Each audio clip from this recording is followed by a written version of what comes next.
Fine.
পরমার্থ সাধক সংঘের এই প্রাঙ্গণে গীতা মহাযজ্ঞ হবে।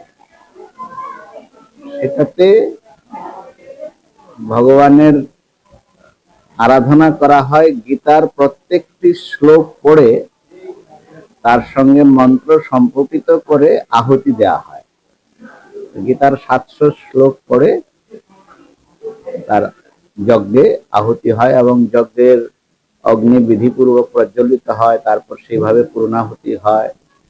তো কয়েক হাজার ভক্তরা আসেন এবং সেটার মূল উদ্দেশ্য হলো ঈশ্বরের নিকট সেই প্রার্থনা, তার যেন অনুগ্রহ আমাদের সকলের উপরে থাকে, সকলের যেন মঙ্গল হয়।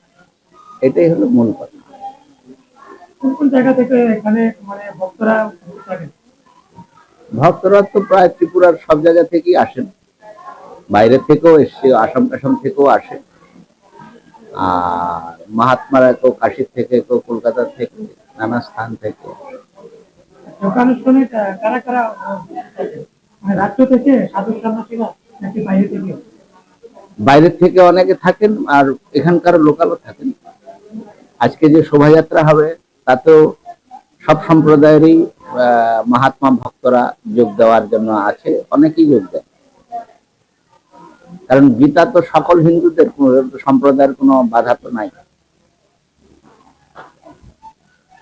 এই তো কি বলে, পুতিন এলো, মোদিজি তো তাকে রাশিয়ান অনুবাদ সহ গীতা উপহার দিলেন আর বলেছেন যে গীতাই হলো the greatest gift to the world from India. ভারতের সবচেয়ে বড় এই গিফট দুনিয়াকে, তাই না? তো সুতরাং গীতাটা তো সকলেরই বোঝা দরকার, পড়া দরকার, তাতে তার জীবনটা আরো বেশি উন্নত হবে। আপনি আশ্রমে কত বছর ধরে রয়েছেন? আমি তো শিশু বয়স থেকেই আসি। আমার এই শরীরের মা বাবা এখানকারই শিষ্যা ছিলেন। তো আমার জন্মের সময় থেকেই যুক্ত। এখন প্রায় আমার 63 বছর বয়স। সাধু হয়েছি তাও ধরো বাবা 81-এ জয়েন করেছি, সাধু হয়ে গেছি। তখন থেকে আছি, 40 বছরের উপর হয়ে গেল, 45। আমার নাম স্বামী প্রণব চৈতন্য পুরী।